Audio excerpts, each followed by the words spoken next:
Lord Almighty, it is hotter than it has any right to be today. Phew. I'm so sweaty. And I'm finally done with my first session of summer classes. Yay! So that means Homestuck. Time to cautiously approach that clown. That friendly-ass clown. Friendly-ass clown. Rage. And everybody was like, what the hell is Gamzee doing here? Let's, turn the volume down a bit. Yeah. Elevator stuck? You cautiously approach your new guide. Wait, you said you didn't want him to be your guide? The friendly clown strongly advises you to reconsider. You do not reconsider. You ask him who he is, but he maintains his cryptic, serene expression in perfect silence. You give some thought to sidling away from the awkward encounter and go inside, when the clown finally speaks up. He wants to know if you would like to buy these motherfucking potions. You examine the clown's wares with due skepticism. He assures you that all of his wicked elixirs are motherfucking magic and all that. The clown sure likes to say motherfuck a lot. It is making you feel uneasy. Let's see. Bronze potion, 420 boon dollars. The clown says one sip of this potion will cause you to lose the use of your legs. However, you will become an excellent kisser. A trait that is more than motherfucking fair, he says. Personally, you think someone would have to be suicidal to drink that heinous brown liquid. Do we have boon dollars? You buy one bronze potion. It's like a brown nightmare in a bottle. When the clown isn't looking, you chuck it over the side of your house cliff. And if I don't? Absolutely not. The clown appears crestfallen, then counters with another offer. Buy one bottle, get one free. You scowl at him as if he's quite mad. He gets the picture. You're not interested. He then gives you a few bottles of the stuff and says he'll just put it on your tab, no worries. Fuchsia potion, 420 boon dollars.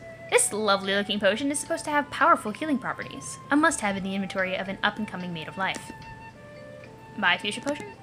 You acquiesce to a single fuchsia potion. Yippee, pointless pink slop. You don't want it, but the clown really thinks you should take at least one of these handy elixirs. He won't take no for an answer. You say fine and buy a few to just shut him up. Indigo potion, 420 boon dollars. He says this potion will make you strong. You guess it would be pretty handy to be strong, except that it's probably bullshit and the potion doesn't do that at all. You buy an indigo potion and shrug. Now there's something you won't be drinking anytime soon. He looks taken aback that you could refuse such a valuable commodity. He says, no, you gotta buy this motherfucking shit. It's the hottest fucking noise since a big-titted ninja. Tsunade? Okay, whatever you say, clown, here's your stupid boon dollars. He gives you like 50 of these things? Jesus Christ. Olive potion, 420 boon dollars. This gross-looking pea soup elixir is touted as a powerful love potion. Just sneak a few drops into the beverage of your object of affection, and he or she will fall head over heels for you. Literally, in the event that your sweetheart-to-be is decapitated. You are very wary of this claim, of course, but you guess it couldn't hurt to have one bottle on hand. You buy one olive potion. Ugh, this stuff looks nasty. You're going to have to sneak it into an especially strong drink if you don't want Jake to notice. Wait, did you say Jake? You mean, of course, hypothetically, any person you give this to, strictly in the name of science. Yeah, this conversation is over. You refuse. But the clown spots the look of longing in your eye and knows a love-struck lady when he sees one. The kind fellow gives you one olive potion on the house. You blush a little and say thank you. Violet potion, 420 boon dollars. This potion is to be imbibed by anyone who wants to exhibit unabated lust for all he or she encounters, as well as to behave like more of a douchebag. You wonder why anyone would want that. He gives you a sly wink and says nothing more. You say no thanks, but he asks you if you want to buy it anyway. You snap up a violet potion. Sure, why the hell not? Might as well round out your collection of this useless slime. Wonder if it's congealed already. You ask him if he's flipped his frickin' codpiece. Of course you don't want it. He says, but you must. He insists. He gives you 20 bottles for free. Then he says that will be whatever 420 times 20 boon dollars is. You let out a heavy sigh, say fine, and fork over the money. Cobalt potion, 420 boon dollars. He claims this potion endows its drinker with an incredible luck. Then he does a stupid-looking jig on your fridge, clicking the heels of his dumb elf shoes. You find that a bit hard to swallow. Not just because it's implausible, but because that blue muck is straight up nasty. He doesn't get the joke. He chucks another 420 of your hard-earned loot into his cavernous codpiece and gives you a bottle of the blue stuff. Good motherfucking choice, he says. You roll your eyes. Where did Jane get all these boon dollars? I have killed nothing worth boon dollars around here. Seriously. In a motion so swift you didn't even follow, he grabs your hand, pushes a bottle of cobalt into your palm, and closes your fingers over it. As you begin to object, he puts his fingers over your lips and whispers, "Shoosh. That'll be 420 motherfucking boonies, yo." Gold potion, 420 boon dollars. This sickly mustard goo is supposed to make your hacking skills go bananas. Like you would ever care about that. He says not so fast though, for its benefits are twofold. It also makes a pretty killer substitute for grub sauce in a pinch. Whatever. You buy one, flip the count, another cool 420. You wonder why they're all that price? What's the deal with that number anyway? Poor naive Jane. You have no idea that number culturally means smoking weed and how stoners think it's funny. You're a smart girl, but there are some things you don't understand, and that makes you more endearing. Oh, Janie. You tell this clown to go take a long walk off a short cliff. He pretends not to hear you and restates his offer. You are getting kind of fed up with this idiot, so you purchase yet more useless bottles of liquid. Are we done here, bro? Yes, we are. The first question that pops into your head while examining this fellow, of course, is where did he get that outrageous outfit? You don't really have the gumption to ask, but if you had to take a wild guess, you are almost certain the answer would be hand-waved away with the word shenanigans. See, look, he's waving his hand preemptively, as if reading your mind. Truly, this clown is wise. Very wise.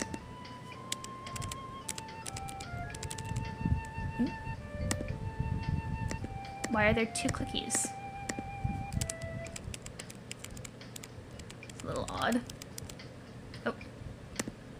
Good grief, look at that magnificent codpiece. It is absolutely transfixing. You don't want to stare, but how would arrest the eye? It's hard to look away, but you somehow find the wherewithal to pry your eyes from its prodigious heft. The clown catches you staring, and his smile broadens a bit. And I believe that's all the clickies. Yes. Okay, why the fuck? What the fuck are you gonna do with all these stupid potions? Talk about buyer's remorse. You have had enough of this vulgar clown and his pushy potion peddling. You don't want him to be your guide, and you politely ask him to leave your property. Retrieve contraband from chest of whimsy? Yes, go Gamzee, go. The clown says he can all motherfucking abide about that. He doesn't want to get his step on any motherfucking toes. But he says if he's... No, so he's moving. I was like, what? If he's not going to be your guide, you gotta at least have someone as a guide to all guide you on your way through this quest of miracles. He tells you to hold your shit while he retrieves something from his chest of whimsy. You say, you mean the refrigerator? He acts like he didn't even hear you.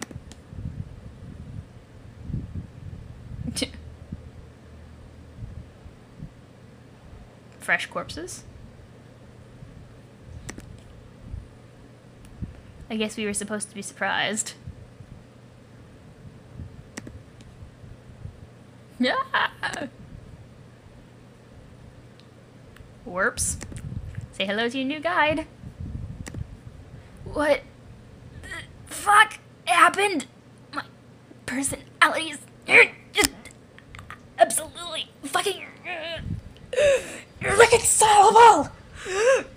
Ah! Honk. No, no, no, no, no, no, no, no, no! You have to undo this somehow. Are you listening to me, clown? And whoever the fuck you are, make me stop being this thing! Okay, I'm sorry for screaming there. That fellow over there just caught me quite off guard with this, stunt. You do seem quite upset. I think we should all try to calm down and figure out what to do. Yes, well, first of all, my name is Jane. Pleased to meet you. What's yours? My name? My name is nothing. I am stuttering, repellent, unholy abomination. Oh dear. You have no idea how fucking much I hate myself right now.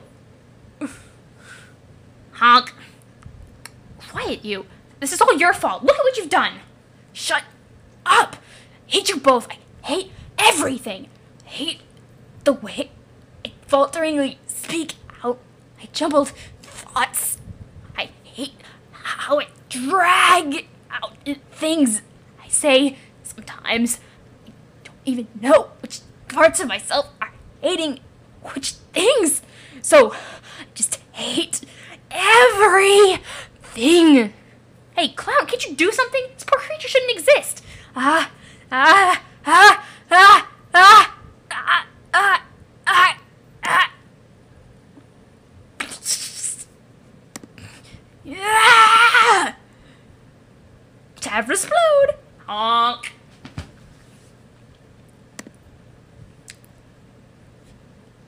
Well then. Tavros, this fucking sucks. What? What do you mean, what? For starters, that completely horrible shared body resurrection bullshit that just happened. You were there, remember? That's kind of the point. Oh, yeah. I don't know, it wasn't so bad. I think maybe we were overreacting about being one person. Overreacting my ass? What a nightmare. It's still making my ghostly skin crawl just thinking about it. No, I think I've decided you're being unreasonable. It was cool being alive again for a while, as a strange, unsettling mutant. If you didn't explode ourselves so fast, it could have been an adventure, maybe. Oh, sure, that's easy for you to say. You weren't the one getting the short end of the shared personality stick. Maybe if your personality was as much an upgrade to mine as mine was to yours, I would have been cool with it too. You might be right. Actually, it was pretty neat. What? Getting to feel all the amazing self-esteem you get to feel? I didn't really know what it felt like. I mostly only knew what the pretend kind was like. So, thank you for letting me feel that, I guess. You're welcome. Now that you mention it, maybe there was a silver lining to that freak show. Someone else got a chance to feel firsthand how great it is being me. Yeah, it must be pretty great overall. So, aside from being partially me, briefly, how have you been? Okay, dead mostly. Yes, me too. Hey. Yeah, sorry about that, by the way. About what? About killing you. It wasn't very cool of me. Oh, right. I almost forgot that even happened. How could you forget? Haven't you been pissed off at me about it? No, I mean, it was pretty much my fault, I think. I attacked you with my bogus self-esteem, and I paid the ultimate price. No, you idiot! That's not what happened at all! I stabbed you through the chest because I was being a huge bitch! I mean, it was a long time ago, but that's not really how I remember it. Ugh, stop being so stupid! That's so stupid! No, you're stupid. You are such a pain in the ass when you're dead. Let's just agree it was my fault and drop it. No, but okay. Man, being dead is such a drag. I don't know if I can deal with this shit anymore. I think it's alright. Oh, come on, it's so boring. What a completely pointless and hollow existence this is. And if the existential malaise wasn't bad enough, now I have to be constantly watching out for that fucking orange guy. Orange guy? The orange guy! Haven't you seen him? No. Well, there's an orange guy. You mean the bird version of Dave? No, not Dave Sprite. It's just some random pointless orange guy who's been hassling me for some reason. I can't catch a break. And if that weren't enough of a nuisance, we've apparently got to deal with getting yanked out of the afterlife without a moment's notice by some bozo in a codpiece to participate in his grotesque body fusion pranks. Between you and me, I'm starting to think we are getting jerked around here, you know? Some inexplicable forces out there fucking with us. They're doing everything in their power to make sure that when we're not being totally humiliated, we are staying completely irrelevant. We can't let them toy with us and then just sweep us under the carpet like that. I'm not going to let our relevance be marginalized anymore, Tavros. What are you going to do? I think it's time to start fucking shit up. Oh, no. More like, oh, yes. I'm sick of this shit. I'm sick of being dead and useless and bored, and I'm not going to take it anymore. You're with me, right? No way. I like being dead. I like it how there are no responsibilities or problems, usually. Tavros, that is the lamest thing I've ever heard you say, which is really saying something. Yes, it is. You've got to quit that loser attitude and get your ass out of the sand. That's just your low self-esteem talking. Yes, I know. I'm going to have to insist. You're going to join me, and together we are going to fuck shit up. No, I'm not. Yes, you are. No. Yes. No. Yes. Yes, I will definitely cooperate with you wholeheartedly. Damn it. Okay, fine. Yay. Proceed to time capsule. You cannot proceed to the time capsule because you are lying on the floor unconscious. While descending deep into the ruins, a sudden earthquake jammed the elevator on its way down, causing you to take a nasty spill to the floor below. Luckily, you were wearing your trusty skull top, preventing a more serious concussion. You nevertheless lost consciousness and attempt with all your might to regain it. Regain consciousness? You failed to regain consciousness. Years in the past, but centuries in the future. Respond. Sumi has testified TT began pestering Golgotha's terror GT. Happy 13th, bro. I have something for you. Whoa, Nelly, you're too kind, my friend. What is it? It's no big deal, since it's nothing I wasn't planning on giving you anyway. I just sort of happened to finish it today. I think I catch your drift. So my new tin comrade finally got a head on his shoulders, eh? Trying to make them sound a little bit younger. Yeah, assuming I can actually send it today without another untimely paradoxification. If not, then hey, you get a sick grill full of birthday slime instead. Oh, hell no! Hell no, man! Well, listen, if you're going to send anything to me, slime or otherwise, can you please at least not make the shit appear directly over my head this time? The last thing I need on my birthday is another installment of, and I quote, Manbro Bukkake Theater. You still don't actually know what that means, do you? Not really? It's your friggin' figure of speech to me. I gathered it just meant getting slimed like in Ghostbusters or some such. Kind of. I told you to look it up. Yeah, I'm a busy fella, Dirk. Wikipedia is a lot of letters to type in thing for a man on the... Wait. Wikipedia is a lot of letters to type in a thing. What? Wikipedia is a lot of letters to type in a thing for a man of action always on the go. I don't know what the fuck he's trying to say. I'm like, what? I'm always doing adventures, remember? That is such bullshit. You sit in your little jungle watching movies all day. Well, yes. But okay, I have a lot of movies to bone up on. There's so many good ones I still haven't seen. You think literally every film you watch is a masterpiece. I've never felt so much vicarious shame through someone else's atrocious taste in awful garbage. Screw you, I have impeccable standards. It's just there's so much good stuff out there, and I've really been on a roll with my picks lately. I like his attitude towards movies, though. It's like, everything is awesome. That's how you enjoy life, by thinking that everything is pretty rad. Do you even hear yourself, dude? Your picks are everything, and lately is always. Yes, I hear myself just fine. I hear a discriminating gentleman's melodious voice, and it strikes my ears as the voice of reason. Say, here's one I'm pretty excited about. Have you heard about this Avatar jam? It's coming out next year. You mean the blue furry shit? No, man, it is not blue furry shit. Far from it. Get this. It's about this paralyzed fellow who is down on his luck and longs for adventure. And he finds it. But it is far away on an enchanted planet rich with coveted treasures. And adventure is not all he finds, oh no. He also finds romance. A beautiful blue woman from the wild teaches him the ways of her savage culture and also the ways of alien love. Together they frolic in the forest while sharing primal intimacy through magical sex escapades, yeah. I really liked Avatar, personally. Shit.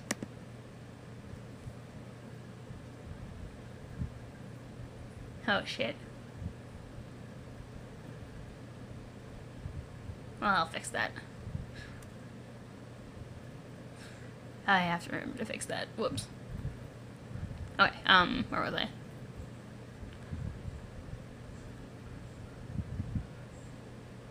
I? Blah. Not so funny, wise guy. To borrow from one of the more benighted sectors of your zeitgeist, that was so gay.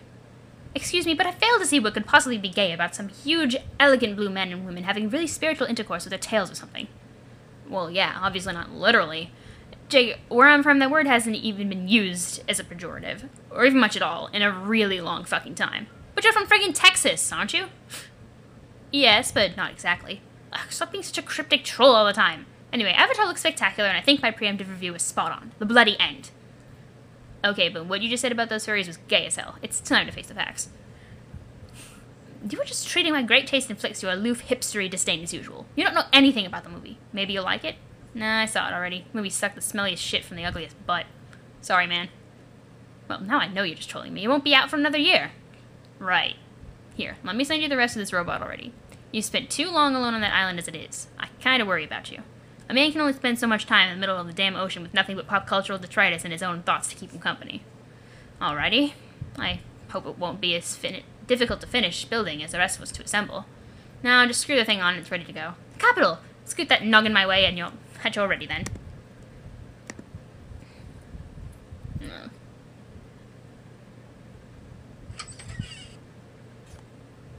Dirk, you kinda suck. Avatar was not that bad. I've really, really enjoyed it. It's also friggin' beautiful. Oh, cool, it worked. You nerd. It's got your slick Japanese spectacles and everything. Why is this a metal man before me, or is it none other than Dirk Strader himself in my room? One thing at a time, bro. I haven't quite figured out a way to get myself there yet. It almost sounds like this is something you've given some thought. Okay, well, I don't know what you're implying there, but why don't you snap that sucker on the torso and fire it up? Affirmative. I'll continue to boggle vacantly at your technical shenanigans. Your knack for gadgetry seems to surpass even my grandma's, and she was like this big-time gizmo legend. How do you even do this stuff? I guess from your perspective, I must seem hells of overpowered in a bunch of ways. Which I kind of am. Like with a ninja sword, I'm basically nuts, okay? If you say so, buddy. I can believe it. Yeah, but when it comes to building stuff, you're probably overstating things. Like, for example, if you told someone 100 years ago you could build a fucking computer, they'd probably be like, oh shit, look at this fucking genius. Well, actually, first they'd say, what's a computer? I only know what horses and diseases are and shit like that. But once you actually tell them what computers are, Jesus, Dick, you're a wizard! But from your perspective, you know it's not a big deal to build a computer. You just go online and buy a case and a motherboard and some other shit and put it all together. It's not like you're smelting the goddamn silicon in your basement making chips in your hermetically sealed, dust-free garage. Yeah, but come on, it's not like you're from a century in the future. Well, no. Nor am I a quaint man of the past. Pardon me, but I do sound like some trolley car bellwether toiling in... Do I sound like some trolley car bellwether toiling in the heart of the mustache belt from that rough and tumble year of 1909? He said, unironically. Give me some credit, man, and some to yourself as well. You're too modest about all this robotics noise. I don't know. I have a lot of time to work on stuff, I guess. A lot of irons. You know where they are? Here's a hint. It's a pretty hot place. The kitchen? Sure, I give you some irons in there, too. Most of them are in the fire. Oh, of course! Fire isn't quite notoriously the hottest thing there is. A tip-top locale for a whole mess of irons. True that. I actually have so much to do and think about. One of my current projects hopefully will address that very issue. I'm gonna make an AI replica of my own mind. You can share some of the load, as well as make a decent intellectual sparring partner, ideally.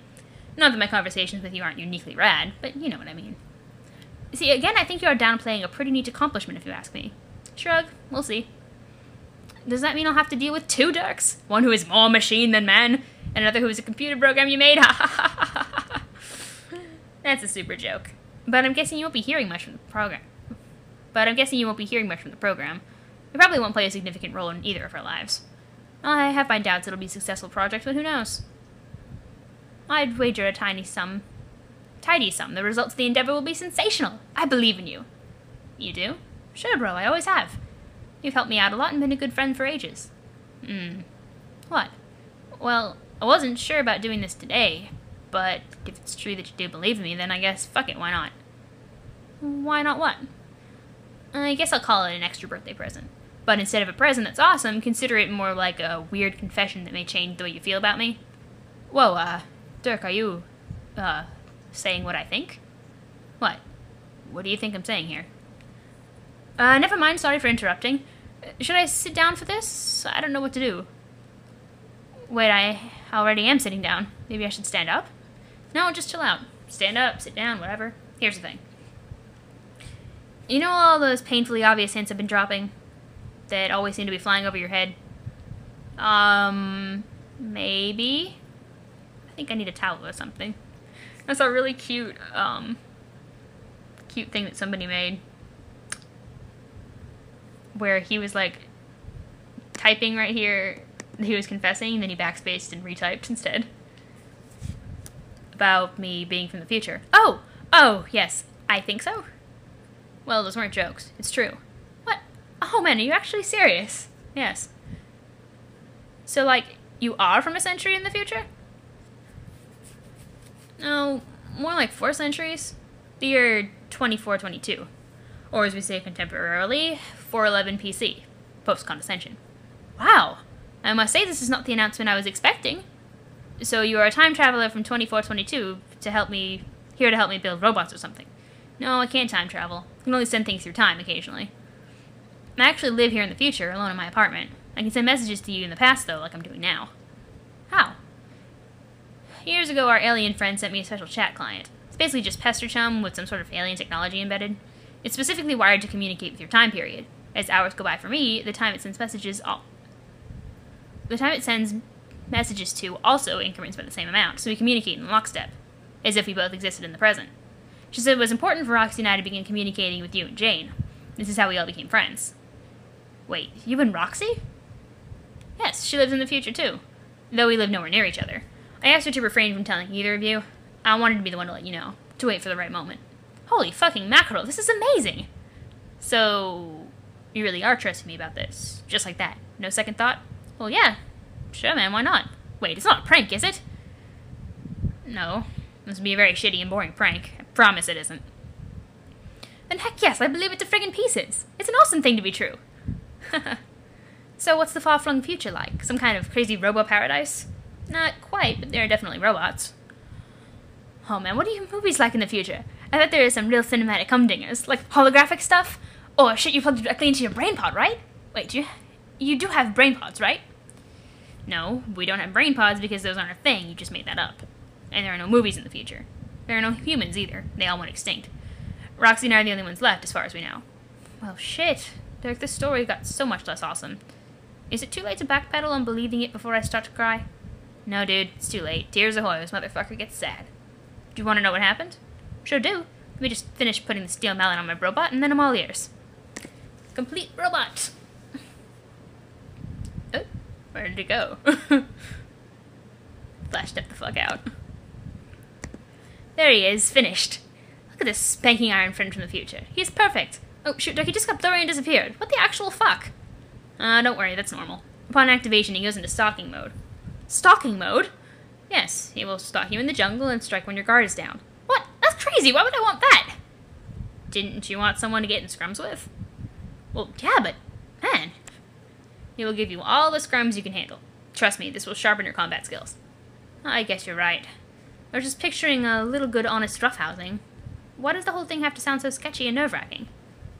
Do you want to hear my grim tales of the apocalypse or not? Yes! You're right, let's put issues of fisticuffs aside for now. Tell me everything about the future. So how does humanity fuck up? Is it the nuclear holocaust? Or is it robots? Gotta be the robots, right? As part of the Terminator? No, it's more of a gradual decline in population than that, due to an insidious power grab by an aquatic alien empress. Oh, the old alien overload story. Got it. When does she show up? She's already there in your time period, hiding in plain sight. She has been for anywhere between 50 and 100 years. She's the Baroness of Crococorp, Jane's company. But of course Jane has no idea. The Baroness has been using subtle strategies to manipulate the human population through her company for a long time. On November 11th, 2011, she finally made her presence known to the world, along with her agenda for global domination. Jeez, that is pretty scary. So in a few years, she will be in charge of everything? No, not quite. That's just when the world finally sees her for the threat she is. She would continue to gain power by exploiting various institutions and the media from within.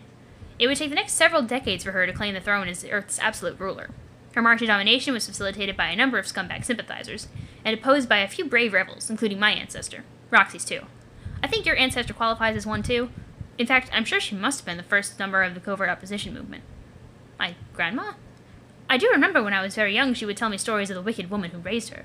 Was she the evil alien? Yep. That's the whole story right there, most of which is shrouded in rumor and urban legend. But before we get sidetracked by that, I'll try to cover the big picture, to give you a sense of all the batshit lunacy that followed in the Sea Hag's power play. Alright. Nobody at the time knew what the fuck she wanted to accomplish or what her actual motives were. But in retrospect, it became clear she was trying to essentially restore the conditions of her old homeworld, which she used to rule over as well. She began instituting these crazy laws. First of all, people weren't allowed to reproduce. She found her usual method of procreation revolting, and anyone who engaged in it was punished by death. But she still needed an ongoing population of subjects to abuse, so to propagate the race, she set up this weird system. At random interviews, every citizen would be required to supply their genetic material to the drones. That DNA would be collected and combined in some way. Many years later, long after the original donors had died, clones would be spawned from their DNA. So no one would ever be able to know who their parents were, or be able to trace their lineage. It was only through a good bit of fortune that Roxy and I were able to discover who our ancestors were. They were the rebels you mentioned? Are they alive right now? I mean, in my time, yes. Oh, I'm very curious about them, and also my grandma. Now I'll get to them, don't worry. Anyway, her imperious condescension turned out to be especially cruel to her human subjects. I'm sure her rule was no picnic in her homeworld, but I think she resented humans' biological incompatibility with the ideal empire she envisioned, and became frustrated. Humanity wasn't even really her first choice for rule. There were reports that she attempted to clone members of her own species and replace the human population with them. But they all died. What happened to them? And I think this is interesting because it kind of gives a hint as to exactly how trolls reproduce, but only if you take it in that direction. She found her usual method of procreation revolting. Anyone who engaged in it was punished by death. So that kind of implies that trolls don't really have sex. But it could also mean that what she finds revolting is childbirth, and the fact that we hold and produce our young. So sex might be a thing that trolls do, but they find, you know, pregnancy and all that kind of stuff, like, really pretty nasty. So, makes you wonder. Okay, I'll read this page next.